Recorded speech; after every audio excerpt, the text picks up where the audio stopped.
ಕರ್ಮಗಳು ಅನ್ನೋದು ಯಾರನ್ನೂ ಬಿಡೋದಿಲ್ಲ, ನಾವು ಅನುಭವಿಸೇ ತೀರಬೇಕು. ಆದರೂ ಅನುಭವಿಸ್ತಾ ಇರ್ಬೇಕಾದ್ರೆ ಆ ಗುರುವಿನ ಒಂದು ಆಶೀರ್ವಾದ ಇದ್ದಲ್ಲಿ ಈ ದೊಡ್ಡದಾಗೋದನ್ನು ಅದು ಸಣ್ಣದ್ರಲ್ಲಿ ಆಗೋಗುತ್ತೆ ಅನ್ನೋ ಒಂದು ನಿದರ್ಶನ. ಏನು ತುಂಬಾ ನಿಶಕ್ತನಾದೆ ನಾನು. ವೇದಿಕೆಗೆ ಹೋಗಿ ಬಂದಿದ್ದೆ ರಾತ್ರಿ, ಸಾಯಂಕಾಲದ ಹೊತ್ತು. ನನಗೆ ಆ ಪರಿಪಾಠ ನಾನು ಯಾವತ್ತೂ ಬಿಡ್ತಾ ಇರಲಿಲ್ಲ.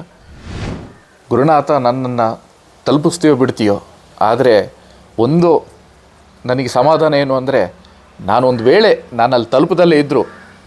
ನನ್ನನ್ನು ರೋಡ್ ಹತ್ರ ಹೋದಾಗ ನನ್ನ ಹತ್ರ ಒಂದು ಹೀರೋ ಪುಕ್ ಅನ್ನೋದೊಂದು ಬೈಕ್ ಇತ್ತು. ಆ ಬೈಕ್ನಲ್ಲಿ ನಿಲ್ಲಿಸ್ಬಿಟ್ಟು ಮೇಷ್ಟ್ರೆ ಬರ್ರಿ ಅಂತ ಕೈ ಬೀಸಿ ಕರೆದ್ರು ನಾನು ಹೋಗಿ ಅವ್ರ ಪಕ್ಕದಲ್ಲಿ ನಿಂತ್ಕೊಂಡೆ ಸುಮ್ಮನೆ ಅಷ್ಟೇ. ಒಂದು ಅದ್ಭುತವಾದ ಒಂದು ಘಟನೆಯನ್ನು ನಾನು ಅವ್ರು ನೋಡಿದೆ. ಅದುವರೆಗೂ ನನಗೆ ಗೊತ್ತಿರಲಿಲ್ಲ. ಆಮೇಲೆ ನಿನ್ನ ಸೆರಗೊಡ್ಡಮ್ಮ ಅಂತಂತೇಳಿ ಇದು ಮಾಡಿದರು. ಅವ್ರು 2 ಜನವೇ ಏನೋ ಹಣ್ಣನೋ ಏನೋ ಕೊಡ್ತಾರೆ ಅಂತ ತಿಳ್ಕೊಬಿಟ್ಟು 2 ಜನವೇ ಈ ಥರ ಹೆಣ್ಮಕ್ಳು ಸೆರಗು ಗೊತ್ತಲ್ಲ ನಿಮಗೆ, ಅದನ್ನು ಒಡ್ಡಿದ್ರು. ಆದರೆ ನಾನು ನೋಡ್ತಾನೆ ಇದ್ದೆ. ನಾನು ಭಾರಿ ದಿಗ್ಭ್ರಾಂತನಾಗ್ಬಿಟ್ಟೆ ನಾನು. ಅದು ಘಟನೆ ನೋಡಿ ಪ್ರಪಂಚ ಇಂಥವ್ರು ಇದಾರಲ್ಲಪ್ಪ, ನಮ್ಮ ಮುಂದೆ ಇದಾರಲ್ಲಪ್ಪ, ಇಲ್ಲಿ ದೇವ್ರು ವರ ಕೇಳಿದ್ರು ಕೊಡೋದು ಕಷ್ಟ.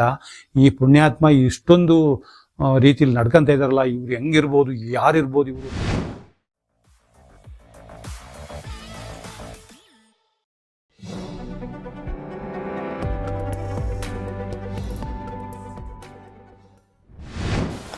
ಓಂ ಶ್ರೀ ಗುರುಭ್ಯೋ ನಮಃ. ಹರಿ ಓಂ.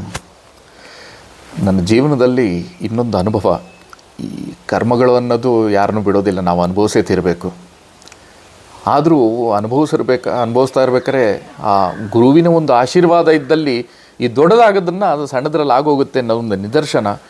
ಅದರಲ್ಲೂ ನನ್ನ ಒಂದು ವೈಯಕ್ತಿಕ ಅನುಭವ ಇದು. ಬೇರೆ ಯಾರ ಹತ್ರನೂ ಹೇಳಿದರೆ ನಂಬ್ತಾರೋ ಬಿಡ್ತಾರೋ, ಆದರೆ ಈ ಅನುಭವ ನಂದು. ನಾನು ಕಳಸಾಪುರದಲ್ಲಿದ್ದೆ. ಶೃಂಗೇರಿಗೆ ಓಡಾಡ್ತಾ ಬರ್ತಾಯಿದ್ದೆ. ಮಳೆಗಾಲದ ಸಂದರ್ಭ. ನನಗೆ ಕಳಸಾಪುರದಲ್ಲಿರ್ಬೇಕಾದ್ರೆ ಏನೋ ವ್ಯತ್ಯಾಸ ಆಗಿ ಜ್ವರ ಶುರು ಆಯಿತು. ಜ್ವರ ತಾರಕಕ್ಕೇರ್ತು. ಏನು ತುಂಬಾ ನಿಶಕ್ತನಾದೆ ನಾನು. ವೇದಿಕೆಗೆ ಹೋಗಿ ಬಂದಿದ್ದೆ ರಾತ್ರಿ, ಸಾಯಂಕಾಲದ ಹೊತ್ತು. ನನಗೆ ಆ ಪರಿಪಾಠ ನಾನು ಯಾವತ್ತೂ ಬಿಡ್ತಾ ಇರಲಿಲ್ಲ. ಮರುದಿನ ಬೆಳಿಗ್ಗೆ ಹೋಗಿಬಿಟ್ಟು ವೇದಿಕೆಯಲ್ಲಿ ವೆನಿಲಾ ಕಿಟ್ಟಿ ಅವರ ಹತ್ರ ಹೇಳಿಕೊಂಡೆ, ಈಗೀಗ ಆಗ್ತಾಯಿದೆ ನನಗೆ, ನಾನು ವಾಪಸ್ಸು ಹೋಗ್ತೀನಿ ಅಂತ ಹೇಳಿದಾಗ ನನ್ನ ಶೀತ ಅಂತೂ ಮೂಗಿಂದ ಇಳಿತಾ ಇತ್ತು. ನಮ್ಮ ರಾಮಣ್ಣವರು, ಏನೂ ಆಗಲ್ಲ ತಗೊಳ್ಳಿ, ವೇದಿಕೆ ಪ್ರಸಾದನ ಇಟ್ಕೊಳ್ಳಿ ಅಂತ ಹೇಳಿ ಕೊಟ್ಟರು. ಆ ವೇದಿಕೆ ಪ್ರಸಾದನಲ್ಲಿ ಇಟ್ಕೊಂಡು ಗುರುನಾಥರು ಹೇಳಿದಂಥ ಚಂದ್ರಶೇಖರಪ್ಪ ಹಿಮಾಂ ಚಂದ್ರಶೇಖರ ರಕ್ಷಮಾಂ ಅಂತ ಹೇಳುವ ಒಂದು ಮಂತ್ರವನ್ನು ನಾನು ಜಪಿಸ್ಕೊಂಡೆ. ನಂತರ ಅವರ ಮನೆಯಲ್ಲಿದ್ದ ಏನೋ ಒಂದು ಔಷಧಿಯನ್ನು ಕೊಟ್ಟು ನೀವು ಜಾಗೃತಿಯಾಗಿ ನೀವು ಶೃಂಗೇರಿಗೆ ಮುಟ್ಟಿದ ತಕ್ಷಣ ನಮಗೆ ಒಂದು ಫೋನ್ ಮಾಡಿ ಹೇಳಿ ಅಂತ ಹೇಳಿದರು. ಬಹಳ ಜ್ವರ ಇತ್ತು. ನಾನು ಬೆಳಿಗ್ಗೆ ಒಂದು 7:30 ಆಗಿರ್ಬೋದು. ಅಷ್ಟೊತ್ತಿಗೆ ನಾನು ಬೈಕಲ್ಲಿ ಹೊರಟೆ. ಮಳೆಗಾಲ ಆಗಿದ್ದರಿಂದ ಇಲ್ಲಿ ಅಷ್ಟು ಮಳೆ ಇಲ್ದಲೇ ಹೋದರೂ ಒಂದು ಸಣ್ಣಗೆ ಮಳೆ, ಈ ಸೋನೆ ಮಳೆ ಅಂತ ಬರ್ತಾನೆ ಇತ್ತು. ನಾನು ರೈನ್ಕೋಟು ಇದೆಲ್ಲ ಹಾಕ್ಕೊಂಡೆ. ಜ್ವರ ಇದ್ದಿದ್ದರಿಂದ ಆ ಚಳಿ ಇದು ಎಲ್ಲ ಆಗ್ತಾಯಿತ್ತು. ನಾನು ಹೊರಡಬೇಕಾದ್ರೆ ಮೊದಲು, ಗುರುನಾಥ, ನನ್ನನ್ನು ತಲುಪಿಸ್ತೀಯೋ ಬಿಡ್ತೀಯೋ, ಆದರೆ ಒಂದು ನನಗೆ ಸಮಾಧಾನ ಏನು ಅಂದರೆ, ನಾನೊಂದು ವೇಳೆ ನಾನು ಅಲ್ಲಿ ತಲುಪದಲ್ಲೇ ಇದ್ದರು,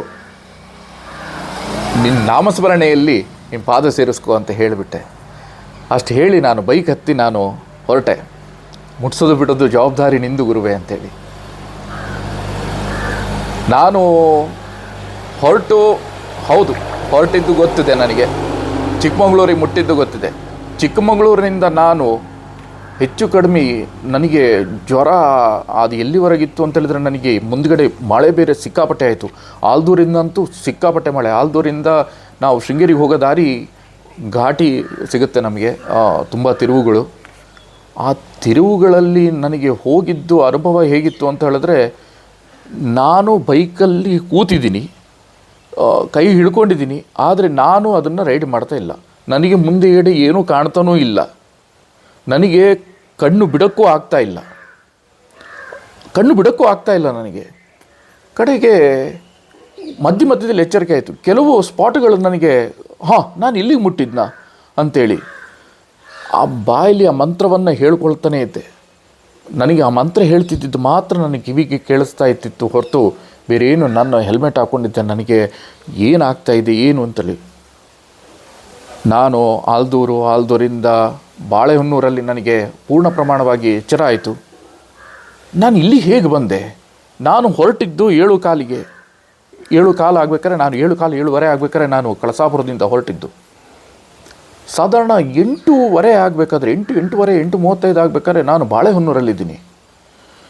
ಬಾಳೆಹೊನ್ನೂರಲ್ಲಿ ನನಗೆ ಒಂಥರ ನೆನೆಸ್ಕೊಂಡು ಇದೇನೋ ನನಗೆ ನನ್ನ ಗುರುಗಳು ನನ್ನ ಜೊತೆಗಿದ್ದಾರೆ ಅನ್ನೋ ಅನುಭವ ನನಗೆ ಆಯಿತು. ನಾನು ಇಲ್ಲಿವರೆಗೆ ಸರಿಯಾಗಿ ಬಂದಿದ್ದೀನ, ನನ್ನನ್ನು ಯಾರು ಕರ್ಕೊಂಡು ಬಂದರು? ಎಲ್ಲೋ ಗೋಜಲು. ಗುರುವೇ ನೀನು ಮತ್ತೆ ತಲುಪಿಸ್ಬಿಡು ಮನೆಗೆ ಅಂತ ಹೇಳಿ ಕೈ ಮುಕ್ಕೊಂಡು ಪುನಃ ಹೋದೆ. ಮನೆ ಹತ್ತಿರ ಬರಬೇಕಾದ್ರೆ ಸಂಪೂರ್ಣವಾಗಿ ನನಗೆ ಏನು ಆ ಬೋಧೆ ಬಂತು ನನಗೆ. ಇಲ್ಲ, ನಾನು ಮನೆ ತಲುಪಿದೆ ಅಂಥೇಳಿ ಮನೆಯೊಳಗೆ ಫೋನ್ ಮಾಡಿ ಬಾಳೆಹೊನ್ನೂರಿಂದನೇ ಹೇಳಿದ್ದೆ, ನನಗೆ ಈಗ ಜ್ವರ ಇದೆ, ಬರ್ತಾಯಿದ್ದೀನಿ ಅಂತೇಳಿ. ಅವಳು ಕಾಯ್ತಾ ಇದ್ಲು ಗೇಟಲ್ಲೇ ನಿಂತ್ಕೊಂಡು. ಬಂದ ತಕ್ಷಣ ನನಗೆ ಆರೈಕೆ ಮಾಡಿದ್ರು. ನಾನು ಹೇಳಿದೆ, ಬಂದುಬಿಟ್ಟು ಸೀದಾ ಬಂದು ದೇವ್ರ ಕೋಣೆಯಲ್ಲಿದ್ದು ಗುರುನಾಥರ ಫೋಟೋಗೆ ನಾನು ಅಡ್ಡಬಿದ್ದು ಹೇಳಿದ್ದಷ್ಟೇ, ಇವತ್ತು ಕರ್ಕೊಂಡು ಬಂದ್ರಿ ನೀವು ನನ್ನ. ಇವತ್ತು ನಾನಲ್ಲ ನನ್ನ ಬೈಕನ್ನು ರೈಡ್ ಮಾಡಿದ್ದು, ನನಗೆ ಗೊತ್ತಿದೆ ಇದು ನೀವಾಗೆ ರೈಡ್ ಮಾಡಿದ್ದು ಅಥವಾ ನೀವು ನಿಮ್ಮ ಶಕ್ತಿಯಲ್ಲಿ ನಿಮಗೆ ಕರ್ಕೊಂಡು ಬಂದರು. ನಾನಂತೂ ಖಂಡಿತವಾಗಲೂ ಇದು ನನ್ನ ಮೀರಿದ್ದ ಅನುಭವ. ಇದು ಬೇರೆಯವರಿಗೆ ಹೇಳಿದರೆ ಅದನ್ನು ನಂಬಕ್ಕಾಗುತ್ತೋ ಇಲ್ವೋ, ಆದರೆ ನನಗಂತೂ ಅವತ್ತು ನನ್ನ ಪ್ರಕಾರವಾಗಿ ನಾನು ಅವತ್ತು ಬೈಕ್ ರೈಡ್ ಮಾಡಿದವನೇ ಅಲ್ಲ. ನನಗೆ ಅದು ಶಕ್ತಿನೂ ಇರಲಿಲ್ಲ. ಬಂದು ಮಲಗಿ ಒಂದು 3 ದಿವಸ ಆದಮೇಲೆ ನಾನು ಹುಷಾರಾದೆ. ನನಗೆ ಏನೂ ಇಲ್ಲ, ಬೇರೆ ಏನೂ ಮಾತಾಡೋಕ್ಕಾಗ್ತಿರ್ಲಿಲ್ಲ. ನನಗೆ ಗುರುನಾಥರು ಫೋಟೋ ನೋಡಿ ಮನೆಯಲ್ಲಿ ಅಲ್ಲಿ ಮುಂದೆ ಕಣ್ಣಲ್ಲಿ ನೀರಿತ್ತು, ಊತುಬಿಟ್ಟಿದ್ದೆ ಸುಮ್ಮನೆ ಗುರುನಾಥರ ಮುಂದೆ. ನನಗೆ ಅವತ್ತು ನನಗೆ ರಾತ್ರಿ ಯಾಕಯ್ಯ ನಾನಿರ್ಬೇಕಾರೆ ಯಾಕಯ್ಯ ನಿನ್ನ ಚಿಂತೆ ಅಂತ ಹೇಳೋ ಹಂಗಾಯಿತು ನನಗೆ ಗುರುನಾಥರು. ಆವಾಗ ಖಾತ್ರಿ ಆಯಿತು, ಗುರುನಾಥರು ನಮ್ಮ ಜೊತೆಗೇ ಇದ್ದಾರೆ, ಅವ್ರು ಯಾವತ್ತೂ ನಮ್ಮ ಕೈ ಬಿಡೋದಿಲ್ಲ ಅಂತ ಹೇಳಿ. ಇದು ನನ್ನ ಜೀವನದಲ್ಲಿ ಆದ ಇನ್ನೂ ಒಂದು ಅನುಭವ. ಶ್ರೀ ಗುರುಭ್ಯೋ ನಮಃ. ಸ್ಮಾತ್ಮಾರಾಮಂ ನಿಜಾನಂದಂ ಶೋಕಮೋಹ ವಿವರ್ಜಿತಂ ಸ್ಮರಾಮಿ ಮನಸಾ ನಿತ್ಯಂ ಶ್ರೀ ವೆಂಕಟಾಚಲ ಗುರುದೇಶಿಕಂ. ಈಗ ನಾನು ಇನ್ನೊಂದು ಘಟನೆಯನ್ನು ನಿಮ್ಮ ಮುಂದೆ ಇಡೋಕ್ಕೆ ಇಷ್ಟಪಡ್ತೇನೆ. ಅದು ಈ ರೀತಿ ಇದೆ. ಒಂದು ಸಾರಿ ಶಾಲೆಯಲ್ಲಿ ನನಗೆ ಸಮಯ ಇತ್ತು. ಇವ್ರನ್ನ ವೆಂಕಟಾಚಲನ ನೋಡೋಕ್ಕೆ ಅಂತೇಳಿ ನಾನು ಅವ್ರ ಮನೆಗೆ ಹೋದೆ. ಅಲ್ಲೇ ಕೆಲಸ ಮಾಡ್ತಿರೋದ್ರಿಂದ ನಮಗೇನಾದರೂ ಸಮಯ ಸಿಕ್ಕಿದ್ರು ಸಹ ಅಲ್ಲಿಗೆ ಹೋಗ್ತಾ ಇದ್ದೆ. ಒಂದು ಸಾರಿ ಅವತ್ತು ಮಂಗಳವಾರ ಮಧ್ಯಾಹ್ನ ಊಟ ಶಾಲೆಯಲ್ಲೇ ಮಾಡಿಬಿಟ್ಟು ಅಲ್ಲಿಗೆ ವೆಂಕಟಾಚಲನವ್ರು ನೋಡ್ಕೊಂಬರೋಣ ಅಂತ ಅಲ್ಲಿಗೆ ಹೋದಾಗ ಅವ್ರ ಮನೆ ಮುಂದೆ ನೇರವಾದ ರೋಡ್ ಇದೆ. ಅಲ್ಲಿ ಬೈಕ್ ನಿಲ್ಲಿಸ್ಬಿಟ್ಟು ಅಲ್ಲಿ ಅವ್ರ ಮನೆ ಕಡೆಗೆ ನೋಡಿದೆ. ಗುರುಗಳು ಅವ್ರ ಮನೆ ಮೆಟ್ಲು ಮೇಲೆ ಕೂತಿದ್ರು. ಅವ್ರ ಜೊತೆ 2 ಜನ ಯಾರೋ ಭಕ್ತರಿದ್ದಾಗ ನನ್ನನ್ನು ರೋಡ್ ಹತ್ರ ಹೋದಾಗ ನನ್ನ ಹತ್ರ ಒಂದು ಹೀರೋ ಪುಕ್ ಅನ್ನೋದೊಂದು ಬೈಕ್ ಇತ್ತು. ಆ ಬೈಕ್ನಲ್ಲಿ ನಿಲ್ಲಿಸ್ಬಿಟ್ಟು ಮೇಷ್ಟ್ರೆ ಬರ್ರಿ ಅಂತ ಕೈ ಬೀಸಿ ಕರೆದ್ರು ನಾನು ಹೋಗಿ ಅವ್ರ ಪಕ್ಕದಲ್ಲಿ ನಿಂತ್ಕೊಂಡೆ ಸುಮ್ಮನೆ ಅಷ್ಟೇ. ಒಂದು ಅದ್ಭುತವಾದ ಒಂದು ಘಟನೆಯನ್ನು ನಾನು ಅವ್ರು ನೋಡಿದೆ. ಅದುವರೆಗೂ ನನಗೆ ಗೊತ್ತಿರಲಿಲ್ಲ. ಈ ಶಾಸ್ತ್ರ ಹೇಳೋರೆಲ್ಲ ದುಡ್ಡು ವಸೂಲು ಮಾಡ್ತಾರೆ, ಮತ್ತೊಂದು ಮಾಡ್ತಾರೆ, ಅದನ್ನು ತಗೊಂಬ ಇದನ್ನು ತಗೊಂಬ ಅಂತ ಶುಲ್ಗೆ ಮಾಡ್ತಾರೆ ಅಂತ ನಾನು ತಿಳ್ಕೊಂಡಿದ್ದೆ. ಆದರೆ ಇಲ್ಲಿ ಅದ್ಭುತವಾದ ಘಟನೆ ನಡೀತು. ಏನು ನಡೀತು ಅಂತಂದರೆ, ನಾನು ಅಲ್ಲಿ ಹೋಗಿ ನಿಂತ್ಕೊಂಡೆ, ಅವ್ರಿಗೆ ನಮಸ್ಕಾರ ಹಾಕಿದೆ, ನಿಂತ್ಕೊಂಡೆ ಸುಮ್ಮನೆ. ಅವರು ನನ್ನ ಕಡೆ ಗಮನ ಬಿಟ್ಟರು, ರೋಡ್ನೇ ನೋಡ್ತಾ ಇದ್ರು. ಆ ಕಡೆ ಈ ಕಡೆ ಬರೋರು ಎಷ್ಟು ಜನ ಯಾವ ಬರ್ತಾರೆ ಅಂತ. ನಮಗೆ ಇದೇನು ಯಾರನ್ನ ಹುಡುಕ್ತಿದಾರಲ್ಲ ಅಂತ ಅಂದ್ಕೊಂಡೆ ನಾನು. ಅಷ್ಟರೊಳಗಡೆ ನಮ್ಮ ಮಂಗಳವಾರ ದಿವಸ ನಮ್ಮ ಸಕ್ರಾಪಟ್ಟಣದಲ್ಲಿ ವಾರದ ಸಂತೆ ನಡೀತಿದೆ. ಆ ಸಂತೆಗೆ ಸುತ್ತಮುತ್ತಲು ಹಳ್ಳಿಲಿ ಇರ್ತಕ್ಕಂಥ ಎಲ್ಲ ಬಡ ಜನರು, ಹೆಣ್ಮಕ್ಳು ಎಲ್ಲ ತರಕಾರಿ ಮತ್ತೊಂದು ಮನೆಗೆ ಏನು ಬೇಕು ಅದೆಲ್ಲ ತಗೊಂಡು ಹೋಗಿ ಬರ್ತಾರೆ.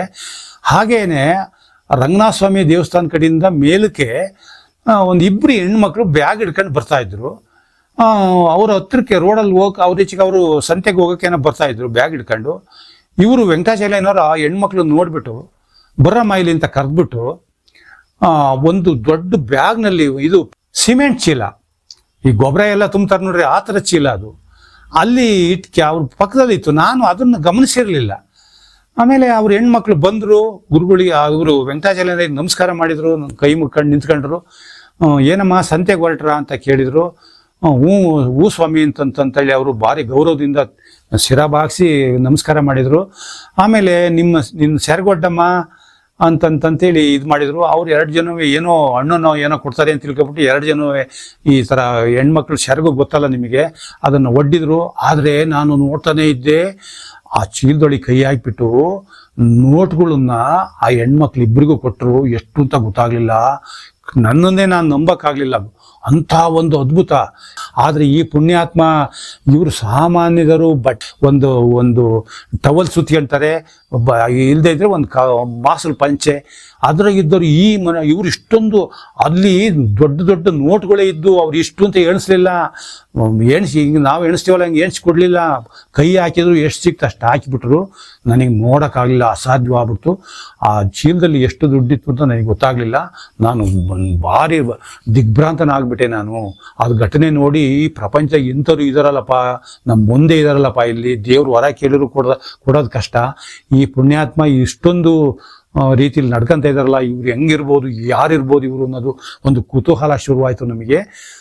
ಆದರೆ ಅವರಿಬ್ಬರಿಗೆ ಕೊಟ್ಟಿದ್ದೆ ಅಲ್ಲ ಅದು ಹಣ, ದುಡ್ಡು. ಸಂತೆಗೆ ಹೋಗೋರಿಗೆ ಯೋಚನೆ ಮಾಡಬೇಕಾದ ವಿಚಾರ ಇದು. ಸಂತೆಗೆ ಹೋಗೋರಿಗೆ ಬಡವರು ಬರ್ತಾರೆ, ಹಳ್ಳಿಲೆಲ್ಲ ತುಂಬ ಕಷ್ಟದಲ್ಲಿ ಜೀವನ ಮಾಡ್ತಾರೆ. ಅವರಿಗೆ ಈ ಕೊಟ್ಟರೆ ಖುಷಿಯಿಂದ ತರಕಾರಿ ಮತ್ತೊಂದು ಮನೆಗೆ ಏನು ಬೇಕು ಅದನ್ನೆಲ್ಲ ತಗೊಂಡು ಹೋಗೋಕ್ಕೋಸ್ಕರ ಇವರು ಈ ಥರ ಕೊಟ್ಟರು. ನನಗೆ ನೋಡೋಕ್ಕಾಗಲಿಲ್ಲ, ಆಶ್ಚರ್ಯ ಆಯಿತು. ಆ ಹೆಣ್ಮಕ್ಳು ಕೈ ಮುಗಿದು ಭಾರಿ ವಿಧೇಯತೆಯಿಂದ ಖುಷಿಯಾಗಿ, ಎಂಥ ಖುಷಿ ಅಂದರೆ ಅದು ನೋಡಿ ಇವರು ವೆಂಕಟಾಚಲರು ಭಾರಿ ಖುಷಿ ಪಟ್ಟರು. ಅವ್ರ ಖುಷಿ ನೋಡಿ ಇವರು ಅದಕ್ಕಿಂತ 10 ಪಟ್ಟು ಖುಷಿ ಪಟ್ಟರು. ಆ ಹೆಣ್ಮಕ್ಳನ್ನ ಆಯ್ತು ಹೋಗಿ ತರಕಾರಿ ಖಾಲಿ ಆಗುತ್ತೆ ತಗೊಂಬರ್ರಿ ಅಂತ ಕಳಿಸಿದ್ರು. ಯಥಾ ಪ್ರಕಾರ ಆ ರೋಡಾಗ ಹೋಗೋರಿಗೆ ಎಲ್ಲರೂ ಕರೆದು ಹಣ ಹಂಚಿದ್ದ. ನಾನು 2 ಕಣ್ಣುಗಳ ಸತ್ಯವಾದ ಘಟನೆ ನೋಡಿಬಿಟ್ಟೆ ನಾನು. ನನಗೆ ಇವರು ಸಾಕ್ಷಾತ್ ಭಗವಂತನ ರೂಪ ಅಲ್ಲದೆ ಬೇರೆ ಅಲ್ಲ ಅನ್ನೋದು ಅವತ್ತಲೇ ಶುರುವಾಗ್ಬಿಡ್ತು ನನಗೆ.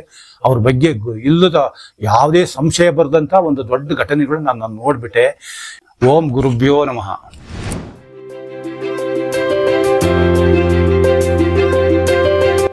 ದಯಮಾಡಿ ಲೈಕ್ ಮಾಡಿ, ಶೇರ್ ಮಾಡಿ, ಸಬ್ಸ್ಕ್ರೈಬ್ ಮಾಡಿ, ಮರೆಯದೆ ಬೆಲ್ ಬಟನ್ ಒತ್ತಿ. ಧನ್ಯವಾದಗಳು.